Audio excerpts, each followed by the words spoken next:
آپ کی زندگی کا وہ شعبہ جس میں آپ کو بڑی تکلیف ہو رہی ہے اور آپ کہتے ہیں کہ یا اللہ اس کی اصلاح ہو جائے، عین ممکن ہے کہ وہ شعبہ آپ کو اللہ تعالیٰ کے قریب کرنے کا ایک فارمولہ ہو، یعنی جس کو آپ دور کرنا چاہتے ہیں، یعنی کہ یا اللہ ہم چاہتے ہیں کہ ہمارا یہ واقعہ یوں ہو جائے اور یوں نہ ہو جیسا کہ یہ ہو رہا ہے۔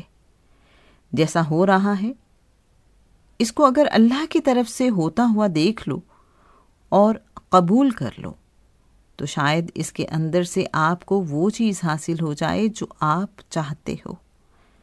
مطلب یہ ہے کہ جس چیز کو آپ اپنی زندگی میں ناپسند کرتے ہو، عین ممکن ہے یہ ایک گیٹ ہو، اللہ کے قریب جانے کا ایک راستہ ہو۔ اگر آپ اپنی زندگی بدلنا چاہتے ہیں تو آپ نے زندگی نہیں بدلنی بلکہ زندگی بدل نہیں سکتی، آپ نے اپنے آپ کو بدلنا ہے۔ اگر مکان بدلو گے تو پھر بھی اسی جیسا مکان بناؤ گے، دروازہ ادھر نہیں رکھو گے تو ادھر رکھ لو گے، اس سے کوئی فرق نہیں پڑتا، مکان وہی رہتا ہے۔ اس میں صرف آپ نے رہنے کا انداز بدلنا ہے، اور رہنے کا انداز یہ ہے کہ آپ شکر میں رہو، اور اگر آپ کبھی دل سے شکر کرنا سیکھ لو تو پھر آپ کے ساتھ ہونے والا ہر واقعہ آپ کو اللہ کے قریب کر دیتا ہے۔ آپ نے اللہ تعالیٰ کو بہت پریشان نہیں کرنا ہے کہ یہ بھی کر وہ بھی کر، اللہ جو کر رہا ہے ٹھیک کر رہا ہے، اور تھوڑا سا تو بھی کچھ کر۔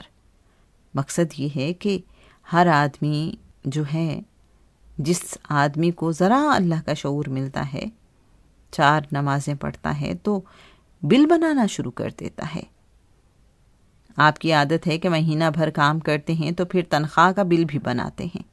نماز پڑھی، روزے رکھے اور 30 روزے رکھے یا نہ رکھے، لیکن عید کے بل بنانا شروع کر دیے تو لوگ یہ کرتے رہتے ہیں۔ اللہ سے اس کی رضا ہی مانگو، پھر آپ کو آسانی مل جائے گی۔ کوئی بزرگ مل جائے گا تو جس سے دعا لینی ہے اس سے دعا لو، اور جس کی خدمت کرنی ہے اس کی خدمت کرو۔ فارمولہ بالکل بچا ہے، لیکن عام طور پر جب بھی انسانوں کی کشادگی ہوئی ہے وہ فارمولے کے علاوہ ہوئی ہے۔ آپ فارمولہ جاری رکھو اور کسی آدمی کی خدمت کر دو۔ مثلا آپ دعا کر رہے ہو، یہ بات مشکل ہے لیکن پھر بھی آپ سمجھ لو کہ آپ دعا کر رہے ہو کہ یا اللہ مجھے اس وقت کوئی چیز دے دے، کوئی چیز کھانے یا پینے کی دے دو۔ آپ یہ دعا کر رہے ہو اور آپ یہ دعا محویت سے کر رہے ہو، سچے اللہ کے آگے سچی دعا کر رہے ہو۔ پھر دعا منظور ہو گئی اور کوئی انسان پانی کا گلاس لے آیا۔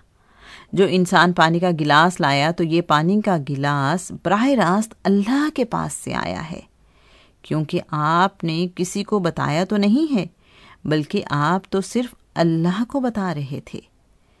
اب وہ جو پانی لایا ہے، آپ یہ بات سمجھو کہ اس کو کس نے بھیجا ہے، تو دعا کے نتیجے کی اتنی عزت کرو جتنی منظور کرنے والے کے ساتھ ہے۔ اور جب دعائیں منظور ہوتی ہیں تو جو سبب بنتے ہیں ان اسباب کی مسبب کے برابر عزت کیا کرتے ہیں۔